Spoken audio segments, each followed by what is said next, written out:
এই কোরআন যেখানে লাগে সেখানেই দামি হয়ে যায়। যেখানে লাগে সেখানে কি হয় বলেন তো? পৃথিবীর ভিতরে বহুত রাষ্ট্র রয়েছে, কিন্তু এই পৃথিবীর ভিতরে যত রাষ্ট্র রয়েছে এই রাষ্ট্রের ভিতরে কোন রাষ্ট্রের সবচেয়ে বেশি দাম? কোন দেশের বেশি দাম? কারণ কি জানেননি? এই সৌদি আরব কেন দাম, মক্কা কেন দাম, মদিনা কেন দাম? মক্কার দামি হয়েছে ওই মক্কায় আমার নবীর উপরে কোরআন নাজিল হয়েছে, তো মক্কা দামি হয়ে গেছে। সুবহানাল্লাহ, জোরে বলি সুবহানাল্লাহ।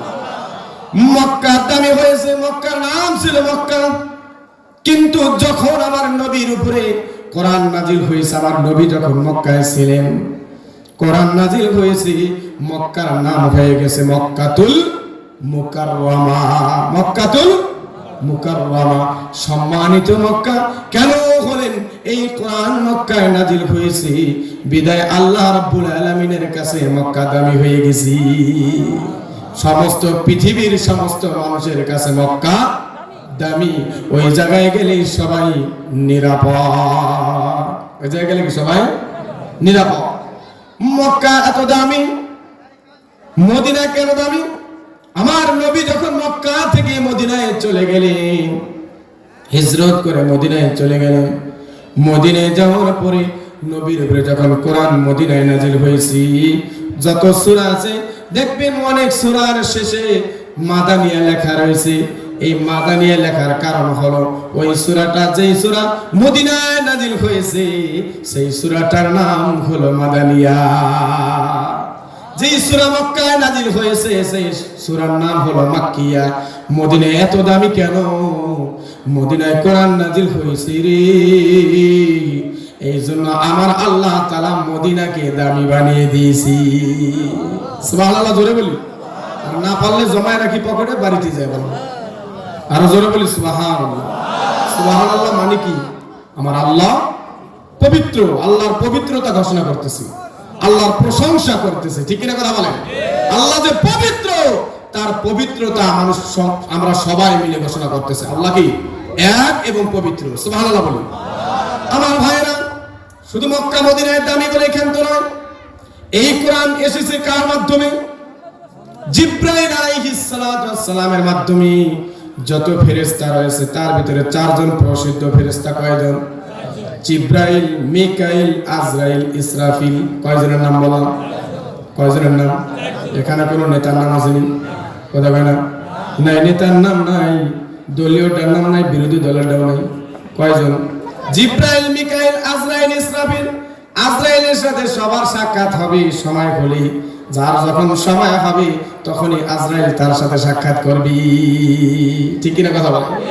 এই জিবরাইল আলাইহিস সালাম এত ফেরেশতার ভিতরে এই চারজন প্রসিদ্ধ ফেরেশতা, তার ভিতরে জিবরাইল কেন দামি? আজরাইলকে তো আল্লাহ তাআলা দামি বানাইতে পারতেন, মিকাইলকে তো দামি বানাইতে পারতেন, ইসরাফিলকেও তো দামি বানাইতে পারতেন। কেন আল্লাহ রাব্বুল আলামিন জিবরাইল আলাইহিস সালামকে দামি বানালেন? কারণ জিবরাইল আলাইহিস সালাম কোরআন নিয়ে আমার নবীর কাছে এসেছে। সুবহানাল্লাহ। কোরআন নিয়ে নবীর কাছে আসার কারণে জিবরাইল সমস্ত ফেরেশতাদের থেকে বেশি দামি হয়ে গেছে। সুবহানাল্লাহ। আর শুধু তাই নয়, জিবরাইল যখন আমার নবীর কাছে কোরআন নিয়ে এসেছে, আমার নবী উম্মি ছিলেন, কোরআন পড়তে পারতেন না। কোরআন কি করতে পারতেন না? পড়তে পারতেন না। আল্লাহ রাব্বুল আলামিনের কাছে এই কোরআন নিয়ে যখন আমার নবীর কাছে এসেছেন, জিবরাইল আসার পরে আমার নবী কোরআন পড়তে পারে না। আল্লাহর কাছে চলে গেছেন, মাওলা তোমার দোস্ত কোরআন পড়তে পারে না, কি করা যায়? আবার যাও, ডিউটি আবার পালন করো। আসার পরে জিবরাইল আলাইহিস সালাম নবীকে বললেন, নবী পড়েন, কোরআন পড়েন, পড়তে পারে না। জিবরাইল আলাইহিস সালাম আমার নবীকে জিবরাইলের বুকের সাথে চাপ দিয়ে ছেড়ে দিয়েছি। বলেন নবী পড়েন। নবী সাথে সাথে পড়া শুরু করে দিল। ইকরা বিসমি রাব্বিকাল্লাযী খালাক, খালাকাল ইনসানা মিন আলাক, ইকরা ওয়া রাব্বুকাল আকরাম। আল্লাহু আকবার। যখন নবী কোরআন পড়তেছে রে, জবান থেকে কোরআন বের হতেছে, আস্তে আস্তে আমার নবী কোরআনের হাফেজ হয়ে গেলেন। সুবহানাল্লাহ। আমার আল্লাহ কোরআন আস্তে আস্তে নাজিল করলেন, আমার নবী কোরআনের হাফেজ হয়ে গেলেন। সুবহানাল্লাহ। ও দোস্ত বন্ধু, এত নবী থাকা সত্ত্বেও কেন আমার নবী দামি হলো?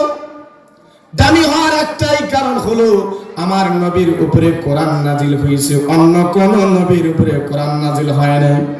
আমার নবীর উপরে কোরআন নাজিল হয়েছে তো সমস্ত নবীর থেকে আমার নবী শেষ নবী মুহাম্মদুর রাসূলুল্লাহ সাল্লাল্লাহু আলাইহি ওয়াসাল্লাম দামি হয়ে গেছি। সমস্ত নবীদের থেকে আমার নবী কি দামি নবী, আমাদের নবী কি। আর সেই নবীকে নিয়ে অনেকে টানা হাসরা করে। কি করে? নবীকে নিয়ে টানা হাসরা করি। নবীর মিলা দুরুদ পড়িয়া জিলাপি খাইয়া শেষ, আর নবীর দরকার নাই। জিলাপি পর্যন্ত নবীকে মহব্বত করি, এমন লোক আছে না নাই? জিলাপি পর্যন্ত মহব্বত করি, মসজিদে যে নবীর নামে দুরুদ পড়া মিলাদ করে জিলাপি খাওয়া শেষ, নবীও শেষ। কিন্তু বিভিন্ন জায়গায় নবীকে গালিগালাজ করতেছে, বিভিন্ন জায়গায় নবীর বিরুদ্ধে তারা কুচ্চা রটাচ্ছে, কালেমা রেপন করতেছে। তারপরে আমরা নবীর জন্য একটু কাঁদি না, নবীর জন্য কি করি না? একটু কাঁদি না। আব্দুল্লাহ রাদিয়াল্লাহু তাআলা আনহু, তিনি তো আব্দুল্লাহ ছিলেন না, আব্দুল উজ্জা ছিলেন। তিনি মুসলমান ছিলেন না, বিধর্মী ছিলেন। আব্দুল্লাহ যখন আব্দুল উজ্জা রাসূলের দরবারে আসছেন, রাসূলের কাছে কালেমা পড়ে মুসলমান হয়ে গেলেন। সুবহানাল্লাহ। মুসলমান হওয়ার কারণে বাড়ি থেকে বারবার ঘোষণা জানিয়ে দেন। আব্দুল্লাহর চাচা ঘোষণা জানিয়ে দিয়েছে, তাকে বলে দিয়েছে, ও আব্দুল্লাহ, অথবা তুমি বাড়ি ছাড়বা না মুহাম্মাদের দরবার ছাড়বা, দুইটার একটা ছাড়বা। বাড়ি ছাড়বা না মুহাম্মাদের কাছে যাওয়া ছেড়ে দিবা। এই কথা বলার পরে আব্দুল্লাহ ডেকে বলে, চাচা গু, আমি বাড়ি ছেড়ে দিতে রাজি আছি, আমি নবীর দরবার ছাড়তে রাজি না। বাড়ি ছেড়ে দিব গো চাচা, তারপর আমি নবীর দরবার ছাড়তে রাজি না।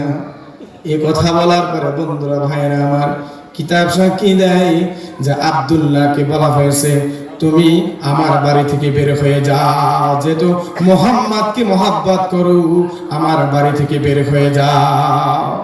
বাড়ি থেকে বের হয়ে যাচ্ছে, এ আব্দুল্লাহ দিকে আসো, যাচ্ছ তো যেই পোশাক পরিধান করো তুমি, এই পোশাক তো তোমার না, তাড়াতাড়ি পোশাক পরিবর্তন করো, তুমি উলঙ্গ অবস্থায় মুহাম্মদের দরবারে যাও। কি অবস্থায়? উলঙ্গ অবস্থায় মুহাম্মদের দরবারে যাও।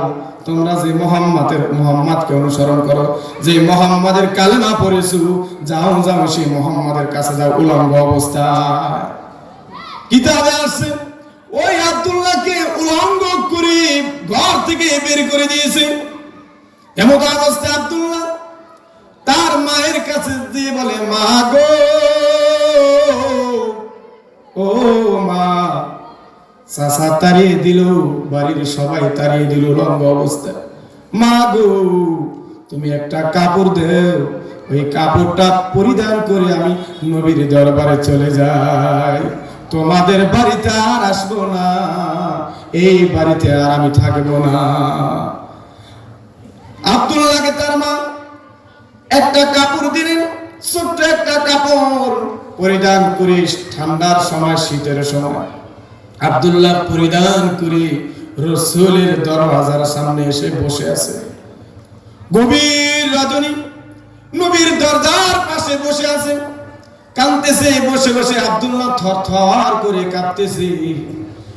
আর এমতো অবস্থায় আল্লাহর রাসূল যখন দরওয়াজা খুললেন, দেখেন দরওয়াজার পাশে এক ব্যক্তি বসে আছে। সাথে সাথে ওই ব্যক্তি নবীর চেহারা দেখে সালাম দেওয়া শুরু করে দিলেন, আসসালামু আলাইকুম ইয়া রাসূলুল্লাহ, আসসালাতু ওয়াসসালামু আলাইকা ইয়া রাসূলুল্লাহ। নবী গো, আপনাকে দেখার জন্য গভীর রজনী পর্যন্ত বসে আছি, গভীর রজনী পর্যন্ত বসে আছি গো, নবী করিম সাল্লাল্লাহু আলাইহি ওয়াসাল্লাম ডেকে বলে, কে আপনি? আপনাকে তো চিনলাম না। নবী গো, আমি আপনার আব্দুল্লাহ। কয়, কোন আব্দুল্লাহ? কয়, নবী আপনি কি আমাকে চেনেন না? আমার নাম ছিল আব্দুল উজ্জা। আমাকে আপনি মুসলমান বানিয়ে আমার নামটা আপনি সুন্দর করে রেখেছেন, আব্দুল্লাহ রেখেছেন নাম। নবী গো, আমি আপনার সেই আব্দুল্লাহ। কয়, তুমি কি সেই আব্দুল্লাহ যে আব্দুল্লাহ 2 দিন 3 দিনের বেশি পোশাক পরিধান করো না, 3 দিন 2 দিন পর পরে পোশাক পরিবর্তন করো? তুমি কি সেই আব্দুল্লাহ? দেখে বলে আব্দুল্লাহ, নবী গো,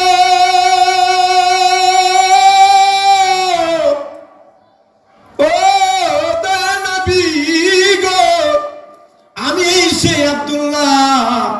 কেমন মহাব্বত নবীর প্রতি, কেমন ভালোবাসা!